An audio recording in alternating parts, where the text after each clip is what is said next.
एक पिता की 3 बेटियां हैं, तीनों जवान हैं। वो पिता अपना घर छोड़ के वीजा लेने के लिए नहीं जा पा रहा। उसने यहां हमारे साथियों को बताया, मैं जैसे ही घर से निकलूंगा मेरी तीनों बेटियां उठ जाएंगी। कितने संपर्क बनाने पड़ते होंगे, तब ऑनलाइन वीजा के लिए कहां कहां से लोग आते हैं, फिर बॉर्डर से वो क्रॉस करते हैं, लीगली आते हैं, फिर उनको कोई लेने वाला नहीं है। हमारी टीम के 2 साथी घर फूंक कर ये काम कर रहे हैं। हवन नहीं कर रहे, हवन करने से नहीं कुछ होने वाला। पूजा पाठ नहीं कर रहे, घर बेचकर अब तक 2500 सनातनी हिंदू उन लोगों को जिनके कनपटी के ऊपर बंदूक रखी है, 4 जवान बेटियों की इज्जत दांव पे लगी है, उस सब के बावजूद उनके पास भागने का पाकिस्तान में कोई रास्ता नहीं है। जब उन्होंने इस्लाम धर्म कबूल नहीं किया, भाई साहब आप तो भारत में रह के कबूल कर रहे हैं।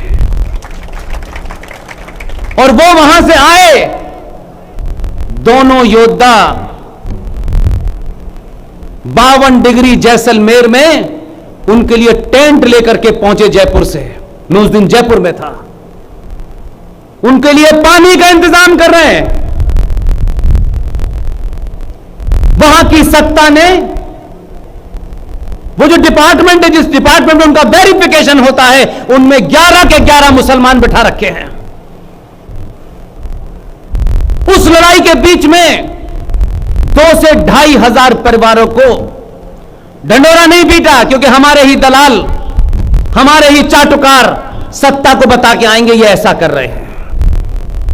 2500 बहन बेटियों को बसा दिया। उनके लिए हमारा दिल नहीं पसीज था, हम उनके लिए नहीं रोते। हम इतने मक्कार हैं, एक सीमा नाम की कोई महिला बॉर्डर क्रॉस करके 4 बच्चे साथ लेके आई है। हिंदू समाज को टेलीविजन पे देखता हूं, शर्म आती है। हमारी भाभी है, हमारी अपनी है, इसका दिल साफ है। वो जो 2500 अपनी इज्जत लुटवा के आए हैं, उनका दिल दुनिया में सबसे साफ है। चंदा कर रहे हैं, कोई उसे नेक दे रहा है, कोई उसकी आरती उतार रहा है। अरे मक्कारो यार, अपनों को पहचानो। सीमा ऐसी इस देश में बहुत सारी आई और अपना रंग दिखा के चली गई। हम भावुकता में कुछ भी बकवास करते हैं। आप में से कोई माई का लाल पैदा नहीं हुआ जो जाके दिखाए मुझे बॉर्डर क्रॉस करके। एक दिखाए जा करके, मैं देखता हूं कितना प्यार उमड़ता है। लेकिन पूरे देश के टेलीविजन पे एक पाखंड चल रहा है। सीमा भाभी वो तो रहती है, वो तो अच्छी है, उसने तो ये कर लिया, उसने वो कर लिया। आपके सामने सब कुछ हो रहा है, तब भी समझ नहीं आ रहा। कौन समझाएगा आपको भाई? उनके लिए कोई नहीं पहुंचा कि दिल्ली से गाड़ी पकड़ के जरा चले जाएं हम जैसलमेर में, और जो हमारा प्यार उमड़ रहा है वो भी किसी की बहन बेटी है, और वो भी हमारे खून की है, और अपनी इज्जत बचा के इस्लामिक देश से आई है।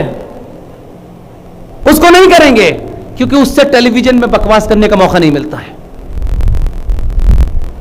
इसलिए मुझे गुस्सा है। उसके लिए कुछ नहीं हो रहा, कोई नहीं जा रहा। कोविड में टोपी लगा करके टोपी वालों को खाना बांट रहे थे कि देखिए हम कितने हुए। हमारे ऊपर आरोप मत लगाइए कि हम मुस्लिम विरोधी हैं, हम 24 कैरेट के हिंदू हैं, हम कोविड में दाढ़ी वालों को खाना खिलाएंगे, तस्वीर खिंचवाएंगे।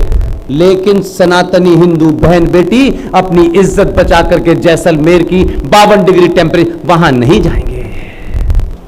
यह है पाखंड। इसलिए कोई दूसरा जिम्मेदार नहीं है। इसलिए एक आदमी ने 1904 में एक आदमी ने एक तराना लिखा, वो पूरा देश गाता है।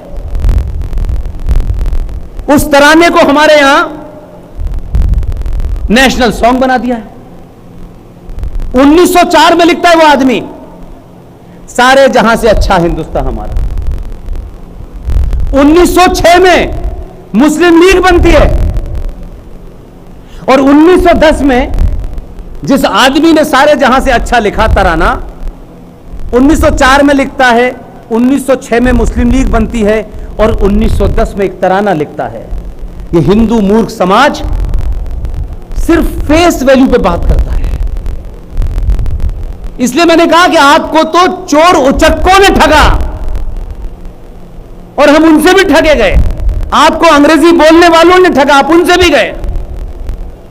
और एक छोटा सा देश जिसकी आबादी हमारे हिंदुस्तान में किसी एक डिस्ट्रिक्ट से भी कम है, पूरा दुनिया उसके देश को कोई बहुत बड़ा देश नहीं देखती और दुनिया में उस देश के एक फुटबॉल का खिलाड़ी है जिसके कारण उस देश को लोग जानते हैं। इतना सा देश है पूरी दुनिया के नक्शे पे, उसने भी आपके ऊपर 400 साल तक राज किया, जिसे पुर्तगाल कहते हैं। ऐसे नहीं थे हम। इसलिए उस आदमी ने, जिसका तराना हो ऐसे लगता है जैसे अमृत की वर्षा हो रही हो, 1904 में लिखता है, 6 में मुस्लिम लीग बनती है और 1910 में जिस तराने को लिखा उसने, उस तराने की 2 लाइन बताता हूं आपको। चीनो अरब हमारा, मुस्लिम है हम, वतन है सारा जहां हमारा। वो आदमी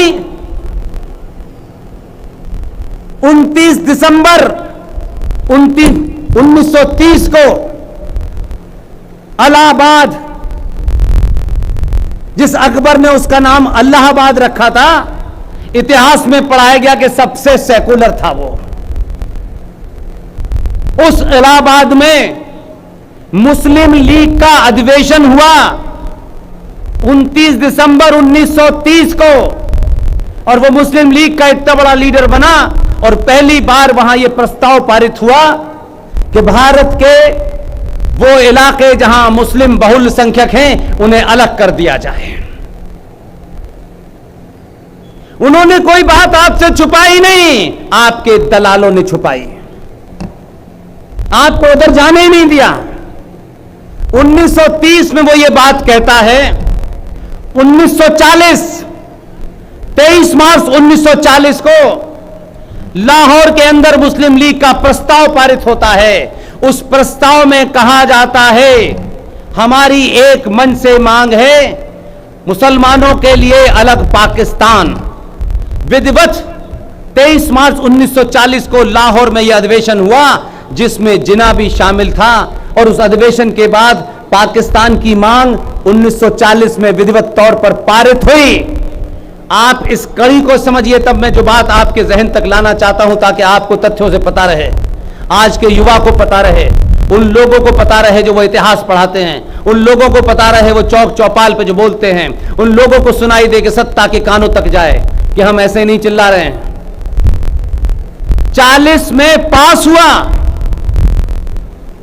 और 1946 की 6 घटनाओं से आपको समझ हो जाएगा कि आज आपकी दुर्गति क्यों हो रही है।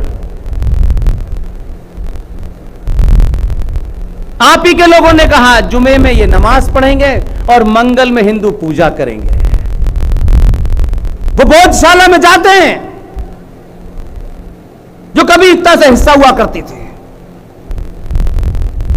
और वहां थूकते हैं। हमें कोई शर्म नहीं आती यार, लेकिन वैसे 15 बार दूध से नहलाएंगे नहीं। ये श्राप है, ये सनातनियों को श्राप है।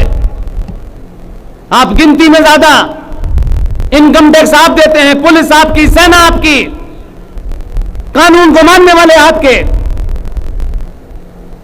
ना आपकी नस्ल बच रही है, ना आपकी जाति बच रही है, ना आपका मंदिर बनना है बच रहा है, ना कोई आस्था का केंद्र, क्योंकि हम बीमारी से बाहर आना नहीं चाहते। और कोई पुरुषार्थी अगर आ भी जाए आपके बीच में, तो आप चाहते हो 700 साल की सारी घटनाओं का ये 5 साल में निपटारा कर दे।